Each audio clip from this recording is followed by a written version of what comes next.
ACL reconstruction has been and will continue to be one of the hottest topics in sports medicine. So the technologies that have evolved and the questions that patients often ask, because this is a highly touted, media-driven surgery, is graft choice.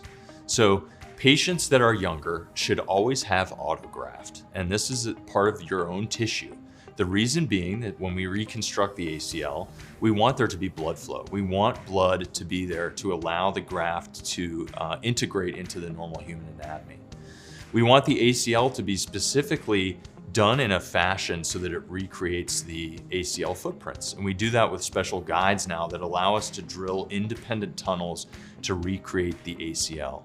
The ACL is the anterior cruciate ligament, and it prevents the tibia from shifting forward and rotating on the femur. And you'll get those injuries when you're planting, pivoting your leg inward, when you're playing sports such as soccer, lacrosse, field hockey, anything that requires that, football obviously, skiing is a high ACL injury risk. And so we see this very frequently up here with those sports, and me specifically taking care of Appalachian State, we see a lot of and Leeds-McRae College, we see a lot of those injuries. I have specifically gone through training both at University of North Carolina and at Wake Forest, going through iterations of the different graft types. So bone tendon bone grafts between the patella, the tendon that lives below your knee, and two bone plugs on either side is considered the gold standard of an ACL reconstruction because it's been used so long. And the idea of bone regrowing back into bone has been highly touted, and it allows you to think, okay, it's like a fracture healing to a fracture, you can get your graft to heal in. Subsequent to that, there's also been the hamstring graft, which is where you take small hamstrings and utilize those and loop them in a construct and fix them with interference screws. And more recently, in the last 5 to 8 years, the quadriceps tendon graft has also increased in utilization because it's shown that it ingrows as well as the bone tendon bone graft. Patients don't have as much anterior knee pain after the surgery that's chronic. And that the graft itself is more circumferential, like your normal ACL, and that it provides more collagen per square centimeter for ingrowth. And so while I trained at UNC and did a lot of bone tendon bone grafts, at Wake Forest I did a lot of hamstring grafts, I have started using more quadriceps tendon grafts, and they've showed to be very promising. I've had no failures up until this date.